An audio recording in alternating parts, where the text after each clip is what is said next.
you, Alan. I'm just going to talk through a bit about United Utilities, about what we've been doing.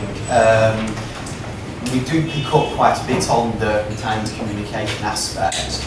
Just first of all, who are we? We're effectively North West Water now. We used to be a bit bigger and a bit wider, and like a lot of companies, you grow and then you sell and you reduce back down, and we're back to where we started as North West Water. So we're a FTSE 100 water utility. As a company, we're going nowhere. We have a rolling 25-year licence. So if we lose our licence to do North West Water tomorrow, it's 25 years' time, it's taken off us. So as a covenant, as a company, we're going nowhere. So when we provide retirement benefits, we know we will still be around to actually make sure that the people who say we retire in 20, 25 years' time, it's still going to be us. We have a small pensions team and reducing on a constant basis. I'm a quarter of it now. So we have sites all over the northwest to get from one part to the other, because places like Cumbria are in the way. It can take 3 hours, 4 hours to get there, so it's quite difficult, and to actually manage some communication strategy has to align to that. One thing I want to mention is we do actually have a social responsibility where pensions is concerned. We went through a big debate internally about should we provide pension benefits. Certainly when we moved DB to UC a few years ago, we said, do we care to provide pension benefits, or do we just give more salary and let people do it themselves? As a company, there's a selfish motive, and we believe it's right to provide a decent income to people who work for us for a long time. But selfish motives, a lot of people we deal with do manual-based employment. They can't carry on working into where Ros was saying about the role. So you can work longer. Some of them physically can't do it. You can't do manual labour for 45, 50 years. A lot of our people struggle to do it 35 plus years. So it gets to a point where people have worked with you for a long time, and you don't want to end up having to actually manage an exit for them because of capability issues. You want them to be able to retire gracefully, and that actually we care about that. So that was one of the reasons why we provide generous pension arrangements.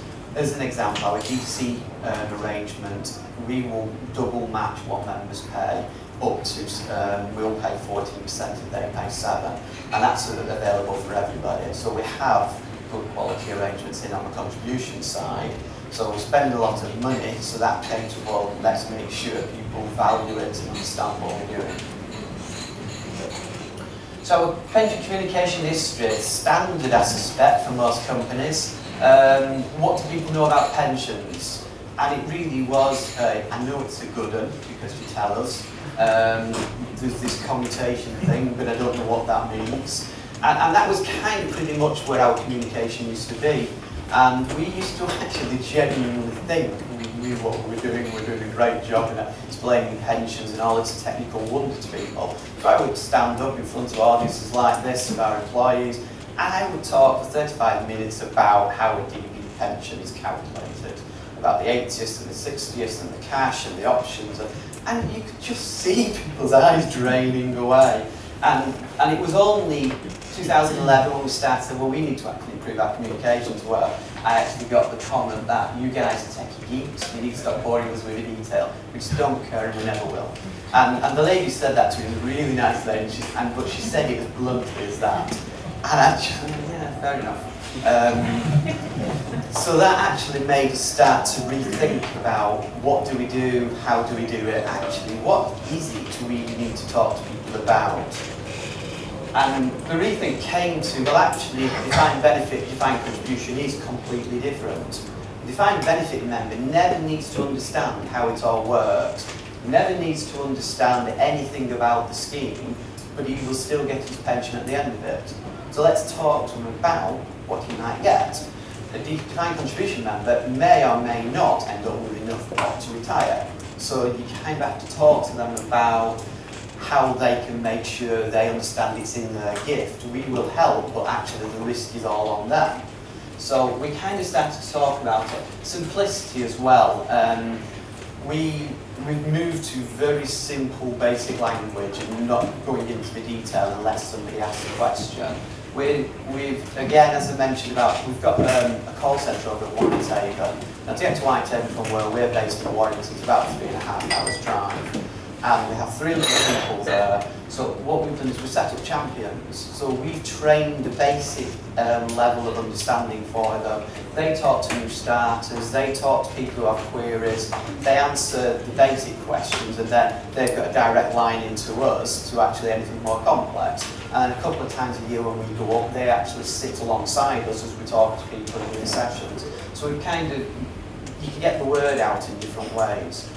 The scrums was another that, when we actually started talking, we know half an hour of pensions is just not interesting to anybody. Apart from me, I actually enjoy pensions, but most people don't. So we actually, we've honed into a scrum, which is effectively, we go into a team meeting, we will spend 5-10 minutes talking pensions, and it's all stand up, all gather round, and actually, because you stood up, you never want to stay too long anyway, but you just give the basics. They'll ask a few questions and then you clear off and leave them to the meeting. And actually that's gone down really well. People are we've got a diary now of where we're going, when we're going, and people are really interested in listening. And you can instead of speaking one-to-one with people, you can actually deal 10 to 15 in a 15-minute session. That includes the travelling, so everybody's internally.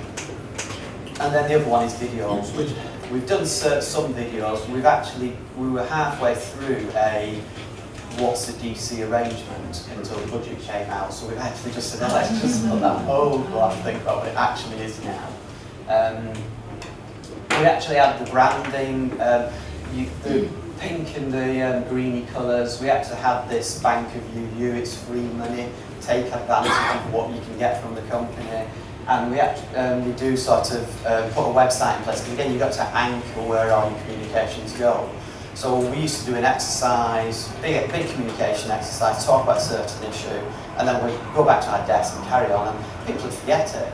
So we've kind of got the website now and the branding, and we actually sort of have a bit of fun with posters. And it is trying to make it fun. It's pensions, which wouldn't be that much fun, but you could actually make it entertaining to a point. So define benefit, we have this simple website, we changed the benefit statement, we have read the pink, and the pink effectively says your pension you've got up to today that you've earned is this, your expected pension if you carry on until your standard retirement age is this, and if something happens to you, this is what your dependents will get. And that's in pink, in big letters at the top of the statement. It's got all the other information you might expect to see, but we say, if you don't want to know anything else, read the pink, and it takes 2 minutes. And it's just trying to get that, at least look at something. You see with the posters, we've got sort of the person without the rope, have forgotten something. We've done a number of different DC communications, and it's trying to actually just make people say, that's pensions, and actually there's not much words on it, there's not much there. It's just trying to make people think about it. We don't talk about how well the fund's doing, what the investment strategy is, any of the de-risking. We stopped all that, because to be honest, that's the company's problem. If you're a DB member, all you care about is what you're going to get at the end. You're not, as long as you think the company's still in existence, and as I said at the start, we are going nowhere. So why bother telling them about whether you're in deficit or whether you're not in deficit? It doesn't matter. As long as the company's still there, they will get their pension. So all the communication now is about them, their pension. One thing we have set up, and we're in the process of running, is this education program, which will start with everybody over 53. And we say 53 because 55 is the earliest age people can retire. So we've actually invited everybody over 53 to a half-day session, and that talks them through planning for retirement. So as an aside, when we first sent that out to them, one of the first questions was, why are you sending me this? I don't have to go now, do I? And the rest of them, no, it's just actually, we're trying to help you. It could be months, or it could be many years in advance. But this is to talk you through the process, think about when you might want to retire. So it talks about taxation, it talks about the options, it talks about the calculation, how you can get information. It talks about state benefits, about actually lifestyle in retirement, investments, because if you do take a lump sum, what you might do with that. So it actually goes through a number of different areas, a half-day session. We did a pilot with our trade unions who, we have full-time representatives from our trade unions who actually are both under 53, and they were more in the key, oh, why can I not go on this? So it's actually gone down really well. We've done, I think, about 20 sessions now. We've got another 20 to go. Well, 20 days, sort of about 30 odd sessions. We've got about another 20 sessions to go. And the feedback, the feedback actually comes from how much do you know at the start, how much do you know at the end, and the knowledge is improved quite materially over the session. The other thing is, do they find it valuable? And 96% of the people on it have said they would recommend it. So actually it's going down with that, and we are getting people who say, well, why can't I come on it? I'm in the DC scheme, why are you not doing anything for me? You know, why are you just looking after them? And it's going down well. And the other increase we've had is a lot of people are actually now saying, well, actually, maybe I can afford to retire. Because there's quite a good little thing on it which kind of says you bet your budget, how much salary do you earn, take off your pension contribution, your mortgage and other things, how much do you need in retirement? And it's suddenly, it can at times half what you actually might need to retire. We've partnered with Wealth at Work to do this. They've actually gone down, I say, extremely well, to the point we're actually looking at what we do for DC now, and that will be a slightly different session. The other one is linking to that is the joined up process. So nobody knows what retirement, how you do it. So on defined benefit, we have a lot of people who actually could earn more in retirement than they earn working, because they've got the full pension. When you knock off certain things that they have to spend during work, like pension contributions, national insurance and things, they actually could be either as well off or better off in time, but they didn't realise. And it's just explaining what the process, taking out a quote, making sure it actually all flows, and it's just made it a lot more joined up. Moving to defined contribution, we've split it into the different groups of people. I mentioned the post, feeling foolish was we auto-enrolled 1st of April 2013. So we actually said about feeling foolish that you're going to not join. In the end, we've got 98% of our staff in a pension arrangement, and the worst pension arrangement is the DC one I mentioned. So we auto-enroll people in it. They pay 5, the company will pay 10, and they can actually flex that as they want. But we've done things like free money. We did a session and there was a cash machine nearby, so we put a little sign that says free money and pointed over to our stand. And people come up and said, where's my free money? And we said, well, you've got to join the pension scheme and this is what you get. But it was just trying to actually encourage. So the younger members, all we believe we want to do is really get them in. Get in, start paying, and actually know that nagging thing in the back of my head saying, I shouldn't really be in. You know, that's all they need to do. Then look at how much they're paying. If they want to look at investments, we say fine, but we used to try to force people to make an investment choice. So you ask someone to tick a box, so they tick one. And then we ended up writing letters, we call them reckless conservatism, where we've got people in the 20s, 100% of the money was in a cash fund. And the reason was because we asked them to tick a box, so they ticked a box. And they said, well, I don't understand this share stuff, and that's too risky for me, so I've gone into cash because we understand how that works. So we ended up having to try to explain to people how it works. I say, if you think that's right for you, that's fine, but it comes back to the guidance and advice point. You can only go so far. So we've actually taken the decision that we don't encourage people to make an investment choice. What we do is we say, if you want to do something, you can. If you don't, there's a default fund, and it's a trust-based arrangement, so the trustee will manage that for you, and they will make changes as needed. But if you want, if there's choices that come into it, you've got to actually ask to see the choices on there. The other thing we talk to people about is now, if you don't have the pension scheme, we do have share buy arrangements, we do have savings arrangements, so it's, do you need to put it all into the pension, think about the planning and join it up. And I think the budget changes actually will bring all this sort of thing more into the fore. Mid-career is this thinking about, well, actually retirement might happen, so what are you going to do?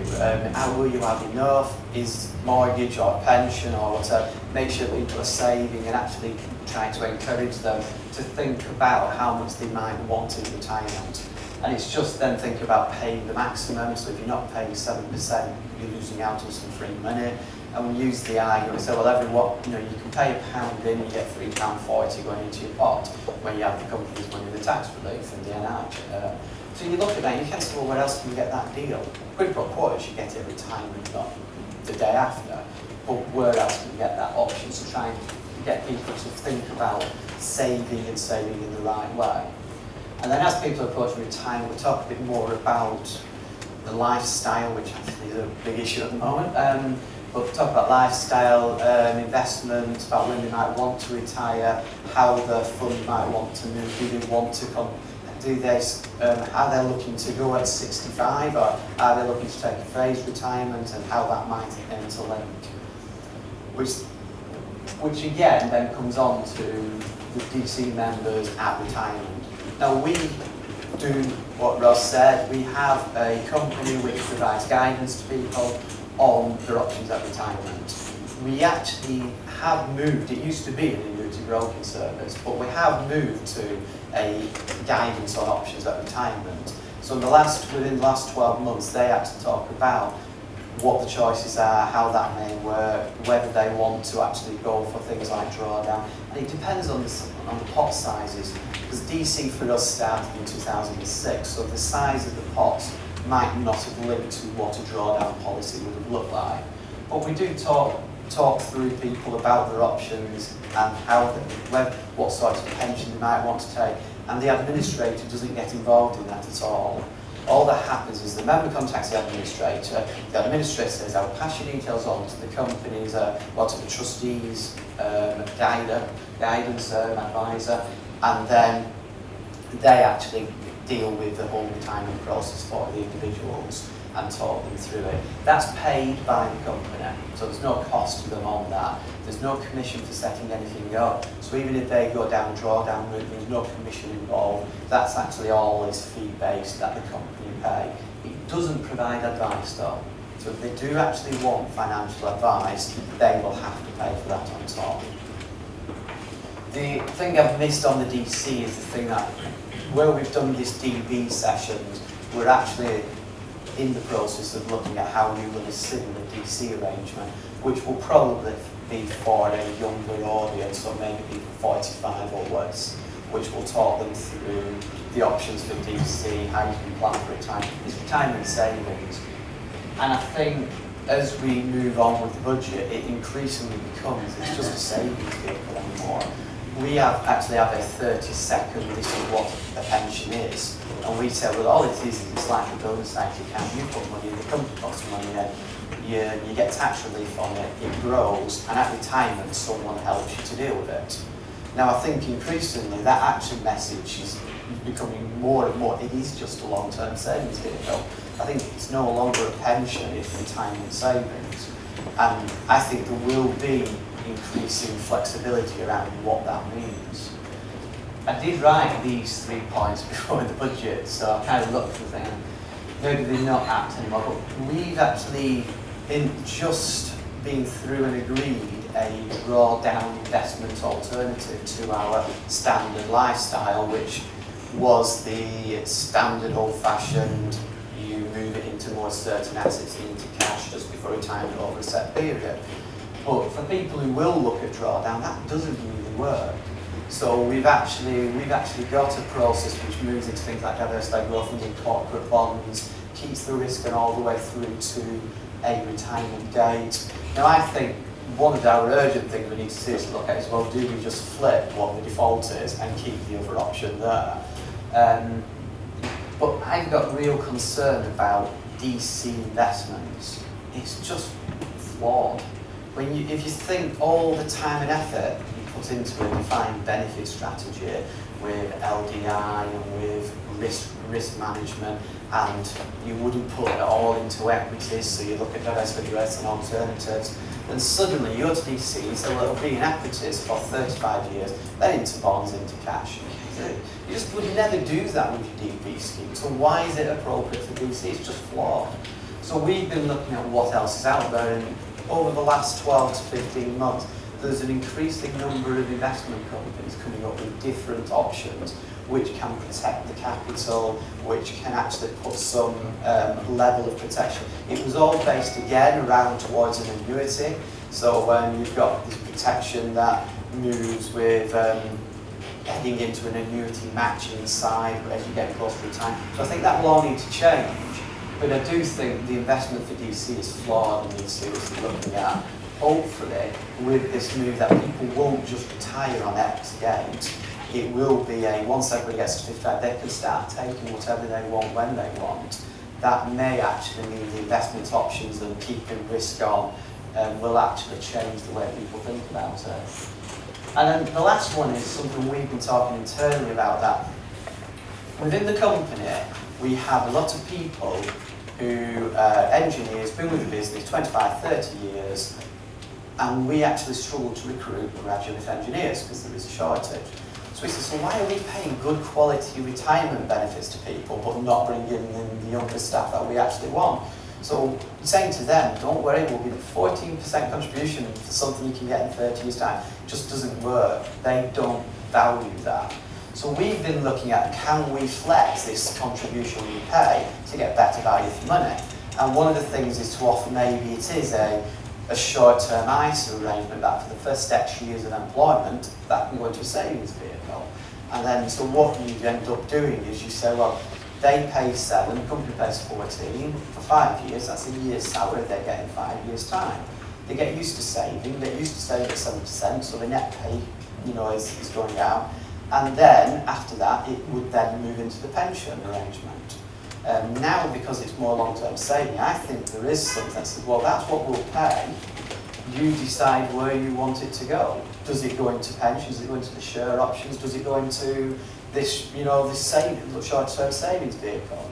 And actually leave people annually to say, well, for this year, I want my money to go like this. And it doesn't really matter because it's the same money. And you want to give them the income as it suits them. And I think people, as long as the options are there, people probably won't save into the pension earlier in retirement, earlier in their career, but they will be saving towards the mortgage, so they might be able to get on the mortgage, on the housing ladder. They might actually then get some income from, they'll have a house value.